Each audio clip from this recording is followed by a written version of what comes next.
vous soit multiplié en abondance au nom de Jésus. Bienvenue dans le temps de cette émission.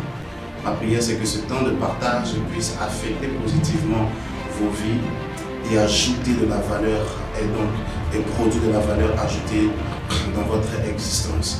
Nous serons en train de parler de comment connaître Dieu et quelle est la relation entre la connaissance de Dieu et l'expérimentation qu'on a de lui dans les circonstances et dans les réalités pratiques de nos vies. Alors que vous nous suivez, que votre dimension de révélation et de connaissance de Dieu s'accroisse et que par conséquence, sa manifestation, sa puissance et ses œuvres dans votre vie soient beaucoup plus éclatantes et décennantes au nom de Jésus. Amen. Bon visionnage. Quelqu'un peut venir dire tout ce qu'il veut. Quelqu'un peut venir faire toutes les démonstrations scientifiques. Ça ne change rien à ce que j'ai goûté. Alléluia. Un homme adulte connaît le goût de la nourriture. Si tu connais le goût du poulet, quelqu'un bande de tes yeux, il te donne une autre viande et tu manges. Et quand tu demandes c'est quoi, et il te dit c'est poulet, tu peux taper sur tous les toits pour dire ça que tu as mis dans ma bouche, ce n'est pas du poulet. Je suis un homme mature et adulte. J'ai mangé le poulet depuis l'enfance jusqu'à aujourd'hui. Tu ne peux pas me tromper. Quand tu l'as expérimenté, la maladie ne peut pas te... Aïe, aïe, aïe, aïe, aïe, aïe. Le problème ne peut pas te décourager. Ma poche est vide et je vais le servir. On se moque de moi, je vais marcher avec lui. J'ai mal au dos, j'ai mal au ventre, j'ai mal à la tête, j'ai mal aux pieds, je vais le servir. Parce que je l'ai goûté. Je ne viens pas à l'église parce qu'un pasteur m'a prêché. Je suis en train de le servir parce que je l'ai connu. Les gens l'avaient si bien connu, si tellement connu, que face au danger d'être jeté dans une fournaise ardente, ils n'ont pas accepté de le régner. Ce n'est pas le fruit de la manipulation ou d'un endoctrinement, mais c'est la conséquence d'une expérimentation de sa réalité. Décide que tu veux le connaître et tu le verras. Sans que je n'ai besoin de venir te parler. Parce que je pourrais te manipuler de ton point de vue. Je ne te parlerai pas. Va t'asseoir. Charles Finet, ce célèbre homme de Dieu, a commencé sa carrière comme un brillant avocat. Et son cabinet était prospère. Et vous savez, en tant qu'avocat, les fondements de la loi et tout ce qui est du code pénal et toutes ces choses sont bibliques à l'origine. Alors, par curiosité et par intellectualisme, il a acquis une Bible pour commencer à la lire. Il était touché. Il a fait de manière méticuleuse. C'était un bosseur. Il est choquant de voir que les gens qui ne font rien de leur vie sont ceux qui bavardent. Et ceux qui sont parfois intelligents s'assoient. Et ils étudient méticuleusement pour découvrir par eux-mêmes si ça marche ou si ça ne marche pas. Pas juste parce que les gens ont dénié, alors on ne va pas. Parce que non, tu ne peux pas suivre tout le monde. Freine ton chemin, trouve ta marche. Parce que le jour de ton malheur, les gens qui étaient nombreux autour de toi ne seront plus là. As-tu découvert que le jour où tu as l'argent, tu as beaucoup d'amis? Ne me montrez pas le chemin de la maison du pasteur. Montrez-moi le chemin pour rencontrer Dieu. Si vous pouvez aller chez vous à la maison, vous fermez dans votre chambre à 6 h du matin et dire si tu es réel, tu vas te révéler à moi. J'en ai marre, ma vie doit changer. On parle, je vais expérimenter. Tu restes dans cette chambre et tu nous prouves que tu es sérieux jusqu'à 17 h. Quand tu sors de là, les gens sauront que quelque chose a changé dans ta vie. Il n'y aura plus de débat. Ce n'est pas un argumentaire pour convaincre quelqu'un. C'est la réalité d'une vie. Quand quelqu'un se frotte à toi, il sent qu'il y a quelque chose d'inhabituel dans ta vie qu'il ne peut pas expliquer. Après aujourd'hui, que la dimension de la révélation de Dieu soit amplifiée dans ta vie. À partir d'aujourd'hui, ta motivation et ton but, ça doit être de le connaître. Ce que tu vis et tu expérimentes de lui est à la merci de la portion ou de la dimension de la connaissance que tu as de lui. Vous connaîtrez la vérité et la vérité vous affranchira. Le niveau de ton affranchissement est intrinsèquement relié à la dimension de la connaissance que tu as eue de lui. Plus tu le connais, plus tu as affranchi. Plus tu le connais, parce que l'affranchissement qu'il accorde est un absolu divin, mais est un compartiment dans la vie de l'homme. Oh, mon français est bon? L'absolu qui nous offre est un absolu. L'affranchissement est un absolu divin. Mais dans notre vie, elle est compartimentée. Je peux être affranchi spirituellement. Je ne suis pas affranchi financièrement. Je ne suis pas affranchi du point de vue de ma santé. Je ne suis pas affranchi du point de vue de mes affaires. Voyez-vous, à mesure que je le découvre et je le connais, je commence à avoir différents domaines d'affranchissement. affranchissement. Ma famille est affranchie. Mon foyer est affranchi. Mes enfants qui étaient égarés sont affranchis. Mes affaires qui ne marchaient pas sont affranchies. Ma santé qui était problématique est affranchie. Mais comment j'arrive dans l'éternité, c'est différent compartiment d'affranchissement. Je grandis dans ma dimension de sa connaissance. Il dit car la vie éternelle, c'est qu'il te connaisse, toi, le seul vrai Dieu. Ce n'est pas qu'il meurt pour partir au paradis. La vie éternelle, c'est un système. Ce n'est pas une longévité. La vie éternelle dont il parle, c'est un système de fonctionnement. Qu'un individu sur la terre fonctionne avec un système qui ne relève pas de la terre. Une paix qui ne relève pas de la terre. Quand tout le monde est agité, il y a une paix qui est personne. Comment tu peux rester calme? La crise est en train de démolir tout le monde. Ça ne va pas, tous les sauces tombent. Mais toi tu montes. Comment tu fais? J'opère à partir d'un autre système. Je n'opère pas dans ce monde à partir du système de monde. Il y a un élément de distinction sur ma vie qui fait que mon cas est différent. Ton cas est différent. Le propriétaire de ses parents ne pas venir à l'église ce matin. Alléluia. Ça n'a rien à voir avec le territoire. Ça n'a rien à voir avec la couleur de la peau. Non, c'est les histoires de l'Afrique. Que ce soit en Europe, que ce soit en Asie, que ce soit en Amérique, que ce soit pour les Noirs, que ce soit pour les Blancs, que ce soit pour les jaunes, que ce soit pour les riches. Si tu l'as connu, les gens comprendront dans leur environnement qu'il y a quelqu'un d'inhabituel et hors du commun au milieu d'eux. Je peux te dire, j'ai parlé aux Noirs, j'ai parlé aux Blancs. J'ai mis ma main sur la tête des noirs, des blancs, des jaunes et des rouges. J'ai parlé sur le continent de la terre et je continue d'y aller partout. J'ai découvert l'expérimentation de Dieu face à l'incrédulité de l'homme, finit par créer de grands convertis. Écoutez ceci. Est-ce que très rapidement vous pouvez mettre Apocalypse au chapitre 9, le verset 8? Je vais développer le reste la semaine prochaine, le dimanche prochain. Et je vais prendre ça et commencer à clore mon message. Je suis l'alpha et l'oméga, dit le Seigneur Dieu. Celui qui est, qui était et qui vient, le Tout-Puissant. Amen. Il expliquera plus tard, il dit, je suis le commencement et je suis la fin. Ça peut cette analogie.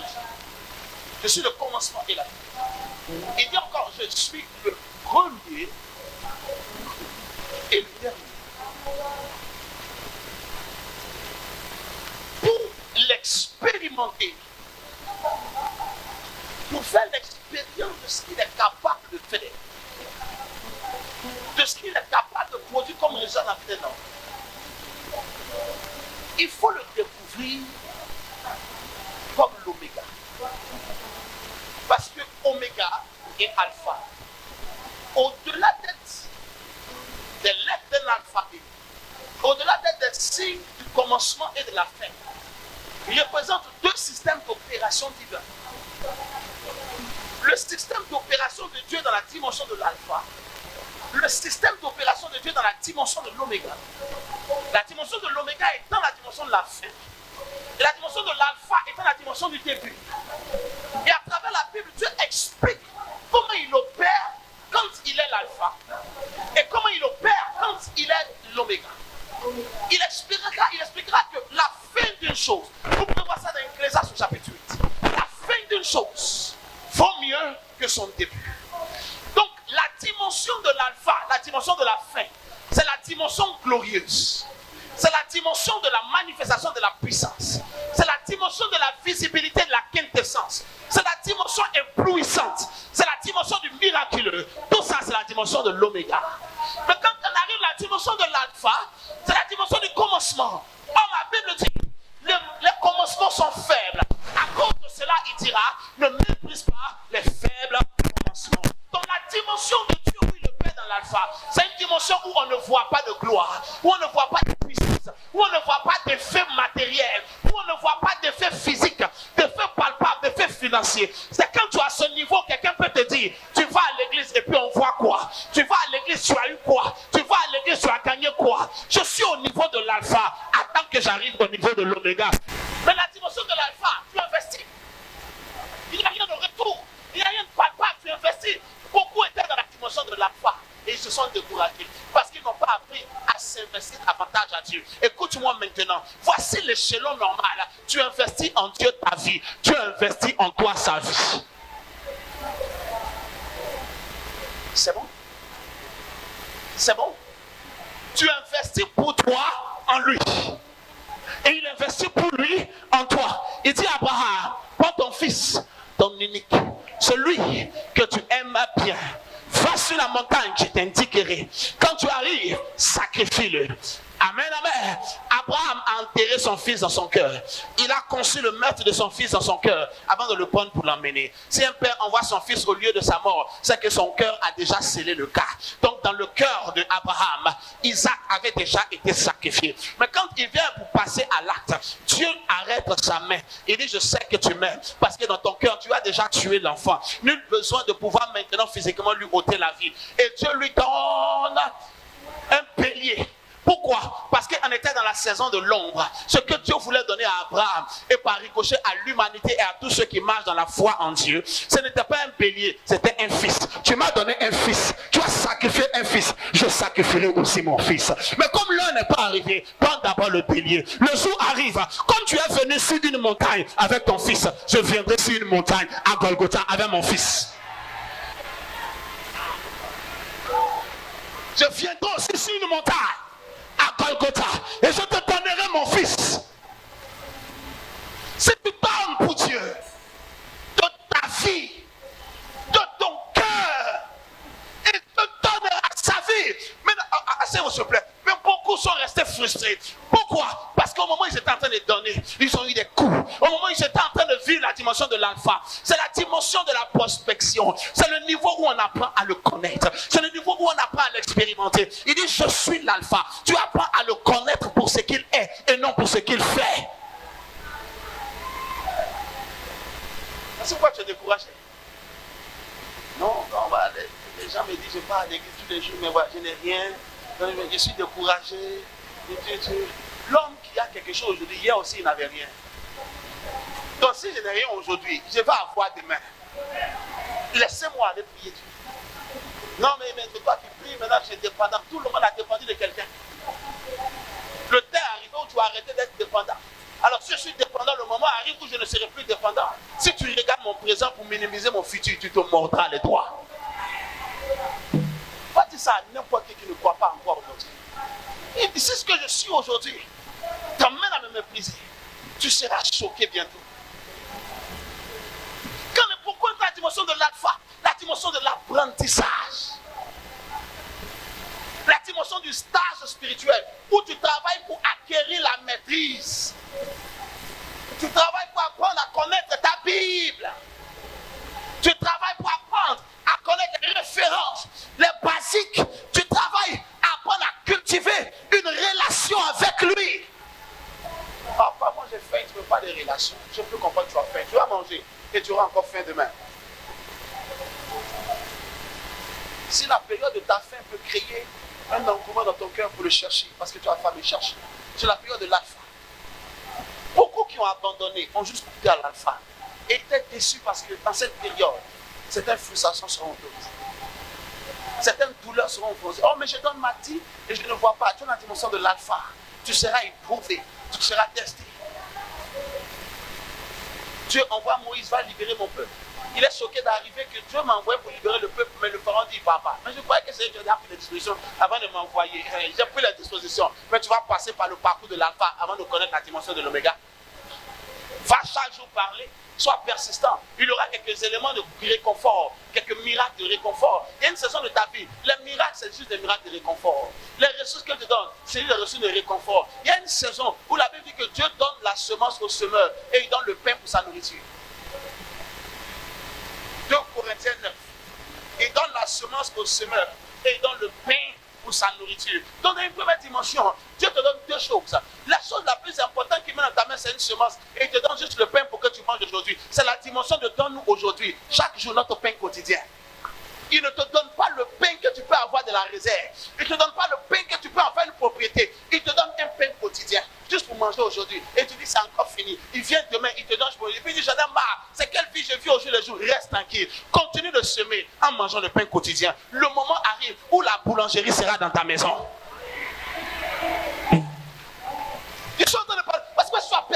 vigueur, reviens, relève-toi. Non, moi je vais venir à l'église, mais votre église est loin. On ne va pas à l'église, c'est à côté de la maison. On va à l'église parce que Dieu a bâti un hôtel pour changer notre destinée. Et c'est pour ça que tu parcours 50 km, fais-le avec joie. Hein? Oui. Non, bon, papa, je vais dans la pas là-bas. Il y a une petite église qui vient ici, je vais partir là. On ne part pas. Parce que les gens cherchent ce qui est confortable. Ce qui les gens détestent, ce n'est pas parce que Dieu les a laissés. C'est parce que c'est plus confortable pour eux d'être en désaccord avec les principes de Dieu. Si bien que ta spiritualité devient agressive pour lui. Tu n'as pas remarqué quand tu es le seul qui prie à la maison. On vient comme ça. Tu as mangé, tu as oublié de ramasser les assiettes. Pasteur, quand tu manges dans cette maison, il faut ramasser ton assiette. Ton téléphone avec une copine, une amie. Comment ça va et tout et tout. Pasteur, donc vous aussi vous cherchez femme. Mais pourquoi tout ce que je fais, c'est une occasion pour me brimer? Parce que ta spiritualité devient une condamnation. Parce que lui, il ne fait pas. Ça le dérange. Ce n'est pas parce que non. Le fait de te voir prier que je ne veux pas. Parce que chaque homme a la voix de Dieu dans sa tête. Qui qu'il soit, qu'il le veuille ou pas. Il faut qu'il la tue, qu'il la noie d'une manière ou d'une autre. Et quand toi, ta présence est chaque jour en train de lui rappeler qu'il n'est pas là où il devait être, au fond de son âme, même dans son inconscient, la partie de son être qui est somnolente, mais qui est encore existante en Dieu, qui a besoin de régénérer, est encore conscient que le gars n'est pas en train de faire ce qu'il faut. Donc il faut qu'il tue cela en lui, en se moquant de toi. Oui, c'est le pasteur, hein? Et le pasteur à la maison ici. Quand nous on fait les choses, laissez-le, on va te moquer, on va te dire toute espèce de parole. Pourquoi? Et Dieu ne fera rien pour empêcher ceci. Tu es dans la dimension de l'alpha. Et la communion de ses souffrances en devenant conforme à lui dans sa mort pour... Recommence s'il te plaît depuis le début, on n'avait pas entendu. Afin de connaître Christ. Oui. Et la puissance de sa résurrection. Tout ce que je fais, ça a fait. Et la communion de ses souffrances. Écoute, ma motivation, c'est le connaître. Merci. Ma motivation, c'est le connaître. Il est vrai que j'ai mon problème. J'ai mes affaires. J'ai mon foyer qui est un souci pour moi. Il est vrai que je vais un enfant qui n'est pas encore là. Il est vrai. Dieu a été un père responsable. Il veut nous aider. Mais maintenant, intégrer ceci une bonne fois pour tout dans votre esprit. C'est toi qui donnes à lui la possibilité de faire pour toi ce que tu attends de lui qu'il fasse. Est-ce que je peux répéter ça? Qu'est-ce que j'ai dit? C'est toi qui donnes la possibilité à Dieu de faire pour toi ce que tu attends qu'il fasse. Parce qu'il est puissant dans l'absolu, mais puissant dans ta vie en fonction de la relation que tu as bâtie avec lui. Oh. C'est bien que tu pourrais me dire, si moi tu es rien, pourquoi est-ce que moi je souffre? Tu souffres parce que tu n'as pas cherché à établir sa réalité dans ta vie. Si toi tu es puissant, pourquoi est-ce que l'Afrique souffre? Pourquoi est-ce que le monde souffre? Le monde souffre. Quelqu'un m'a dit, vous êtes passé deux fois à annuler le coronavirus. C'est nous on a fait venir le coronavirus. C'est surprenant de voir les gens les plus imparfaits devenir les juges de l'imperfection des autres. Ton voisin dit quoi? Il faut le regarder. Il dit quoi? Il faut les regarder. Même son visage est serré, il dit quoi? Are you perfect? So why?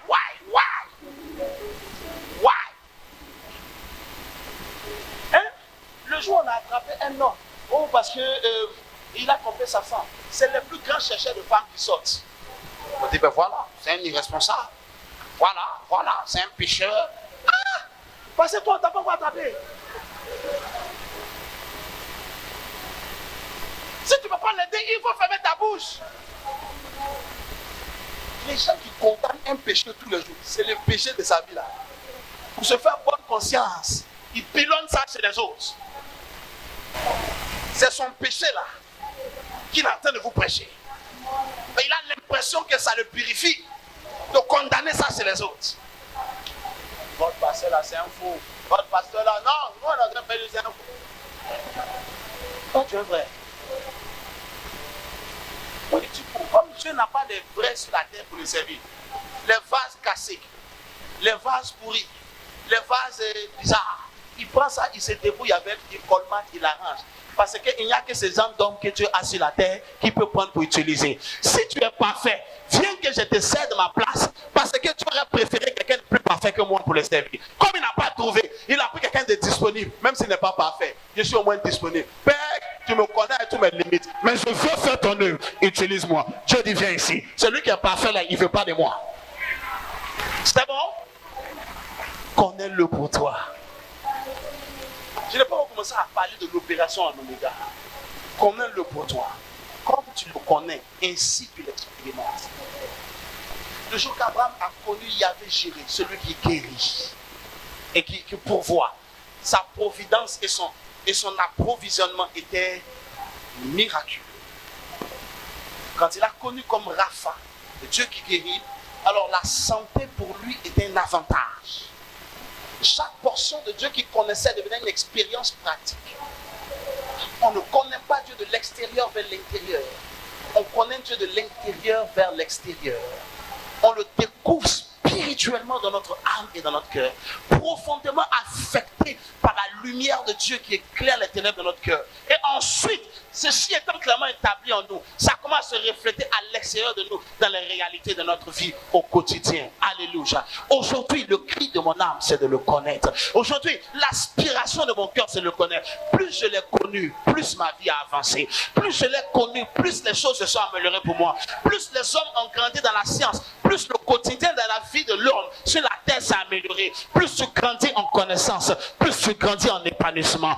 Apprends à connaître Dieu pour ta vie. Lance-toi dans la quête de Dieu. Tu n'es pas le premier à le faire. Tu ne seras pas le dernier. D'autres l'ont fait avant toi. Ils l'ont connu. D'autres étaient plus sceptiques que toi, mais ils l'ont connu. Paul était même un meurtrier et un accusateur et un tueur et un emprisonneur de tous ceux qui prétendaient parler de la part de Jésus. Il les tuait. Si tu n'es pas mort, tu es en prison. Mais cet homme a fini par devenir le plus grand apôtre du message, dont il était le plus grand combattant et le plus grand opposant. Cherche à le connaître pour toi. Je lève ma main vers le ciel. Que Dieu se révèle à toi aujourd'hui. Que la semaine qui commence, que le Dieu que nous prions se révèle à toi. Que la réalité de ce Dieu arrive dans ton cœur sans controverse au nom de Jésus. Tu le rencontreras, tu l'expérimenteras. Et je prie pour toi, alors que tu l'expérimentes, tu verras sa gloire dans ta vie au nom de Jésus. Tu verras sa puissance dans ta vie au nom de Jésus. Grandis en maturité, reçois cette grâce. La grâce pour grandir dans sa connaissance. La grâce pour recevoir plus de lui. La grâce pour avoir une maturité dans ta marche avec lui. Qu'elle te soit accordée au nom de Jésus. Partout où ton feu était éteint ce matin, je prie qu'il soit ravivé et restauré. Partout où ta ferveur avait disparu, à cause de frustration, à cause de beaucoup de choses dans la vie, ton amour, ta passion pour Dieu, qu'elle soit ravivée ce matin au nom de Jésus. Qu'elle soit restaurée, renouvelée ce matin au nom de Jésus. Qu'il y ait un départ nouveau qui te soit accordé. Toi qui avais baissé les bras, il relève tes bras à nouveau. Toi qui étais sans force et sans énergie spirituelle, il te restaure au nom de Jésus. Toi dont le cœur était endurci et asséché, il vient t'arroser par la révélation de sa connaissance au nom de Jésus. Lève les deux mains. La grâce et la connaissance de Dieu parvient à toi au nom de Jésus. La grâce et la révélation de Dieu parvient à toi au nom de Jésus. La grâce et l'expérimentation de Dieu parvient à toi au nom de Jésus. Je vois quelqu'un grandir dans une nouvelle dimension après ce matin. Je vois quelqu'un parvenir à une nouvelle dimension après ce matin. La passion de Dieu est restaurée au fond de ton âme. Ton âme établit cela ce matin au nom de Jésus. Shalom, j'espère que ces instants vous ont fait du bien et vous ont été utiles dans votre croissance et dans votre progression avec le Seigneur. Ma conviction, c'est que ces paroles sont esprit et vie et elles généreront assurément un résultat palpable et authentique dans votre vie. Restez connectés sur toutes nos plateformes, sur Internet, sur Facebook, YouTube. Le Seigneur vous fera du bien à mesure que vous continuez de recevoir de ce ministère. Shalom et à bientôt.